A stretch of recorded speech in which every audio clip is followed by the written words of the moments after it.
It isn't hard for me to believe that 20 years have passed. But I think that's partly because I've had children and my daughter is now 22 years old, my eldest. And so much life has happened to me, um, that, yeah, it absolutely feels like 25 years. And actually, for us, it's 27 years because that's how long it was since we started making the film. So, yeah, kind of amazing. Over half my life, I've been talking about Titanic and whether Jack could have fit on the door or not. My most vivid memories, honestly, are that it was we had incredibly long, tough hours for everybody. So we had to shoot 6-day weeks, which was very difficult, particularly when we started working at night, because, of course, the ship sank at night under the night sky, famously clear night. So we had to have perfect weather with no wind at nighttime. And 4 months of our 7.5 month shoot was at night.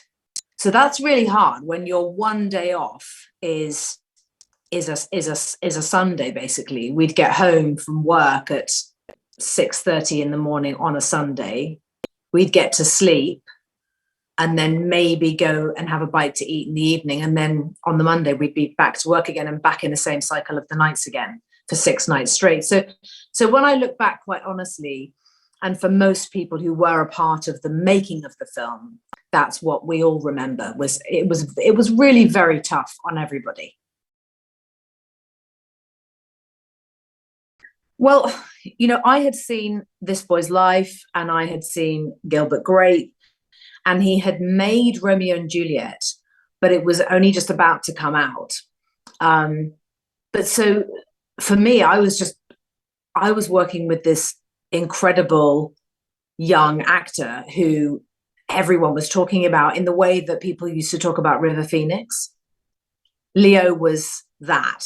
And I was not that at all. And so I kept thinking, oh my gosh, how have I done this? How am I here working with this amazing young actor? And, we were just very good friends. And we really had to kind of look after each other and look out for one another, because it was hard. It was tough.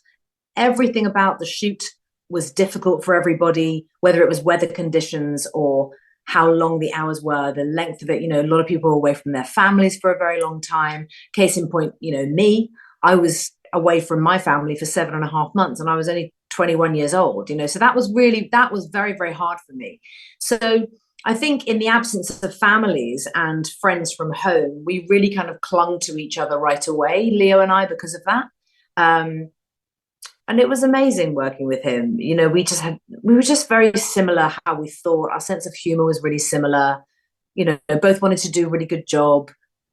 Yeah, so we just had kind of like similar upbringing, similar backgrounds, parents who would drive us around to drama classes and, that kind of thing. So we were kind of cut from the same cloth in a way. And neither of us trained, not professionally trained. So just that thing of feeling a little bit like we were kind of these lucky street urchins was an amazing feeling. So, and I think that's probably why we're still such good friends today. The biggest challenges in making the film, actually for me personally, was keeping up the American dialect because I'd never done an American accent before. And I had a coach who was there every day, actually, who I still work with to this day whenever I have to do American accents, is someone I've now known for 27 years, named Susan Hegarty. She's absolutely wonderful.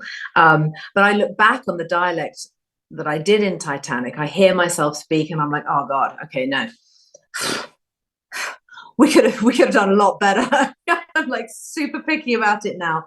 And I love doing accents, especially American accents. So I'm like, oh God, wow, why did we let that one slip through? That was not good enough. So I just remember feeling like everything had to be perfect all the time.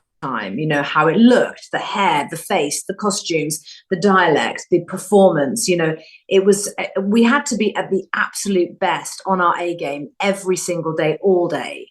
And when I look back, actually, that really was the hardest part of it, is that, in amidst all of these special effects and the ship and so much going around us and tons of extras and stunt performers and all of that, Leo and I could not blow it. If you didn't believe in Jack and Rose, there was no point.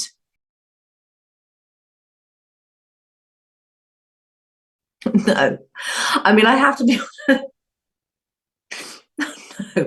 But first of all, may I say, Titanic is probably, out of all the films that I've done, Titanic is probably the one I've watched the most. I think maybe I've seen it 3 times ever. But I don't really tend to watch the things I don't really, some films I've done I have never seen, because it's just a disconnect for me. And a lot of actors are like this, I think. The process is playing the character and making the film. And then when the film comes out, it's just a totally abstract thing. Like, oh God, see the film? Why would I want to do that? I'm like, it's like, I've done it. Why do I have to go and watch it? It's a very strange thing. So yeah, I haven't seen it. I did see it when it came out in 3D in 2012. I did see it then at the Royal Albert Hall. And actually that was kind of really fun because it's a huge screen. It was a big occasion. Everyone, like, it's just like everyone was so excited about Titanic in 3D. And so I was happy to see it then, but I haven't seen it since then.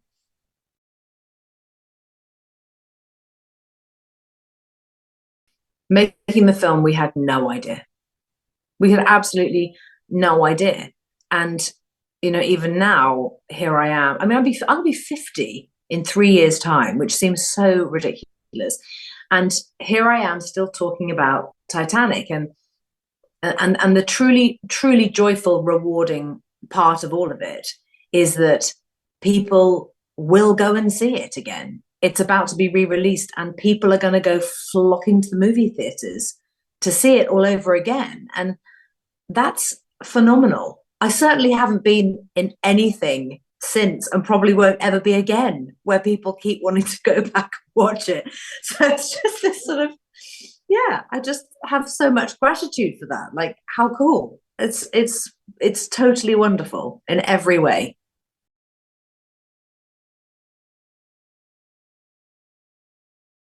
I think the reason that Titanic kind of stands the test of time is that there is something about the experience for so many people of seeing the film that is bound up in another time in their lives. So the sense of nostalgia and the memories around the place that people might have been in their own lives when it came out, the memories of first seeing it. For so many people, I know it was their first date, to people who they have since married and have families with. So a lot of sort of swirling romance around the film coming out, and it's very significant for a lot of people, a hugely significant moment in some people's lives. But when you look back on that time that it was released, 1998, no cell phones, emails didn't exist. We had clarity of thought in a way that I think we just don't really have anymore. We don't have time anymore like we used to just sit and read a book or hold a conversation without thinking, oh, I just got to check my, so there is something about being able to step back in time almost to another time that's very special. And I think that's starting to become perhaps part of why people are still drawn back again and again, is that it represents something in people's lives as opposed to just the story and the romance of it and the music and the costumes and all of those wonderful things. It just speaks of another time in people's lives.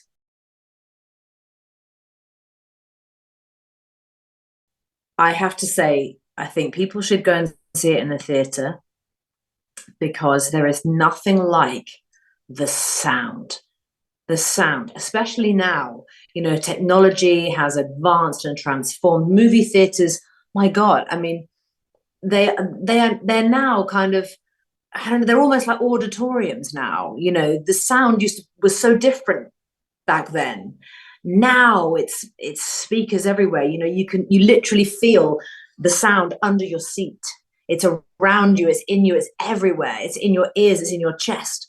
And so I can imagine actually how thrilling it will be to go and see it again in a movie theatre now, with technology having advanced the way it has done, and these plush movie theatres with those comfy seats and the particularly expensive buckets of popcorn.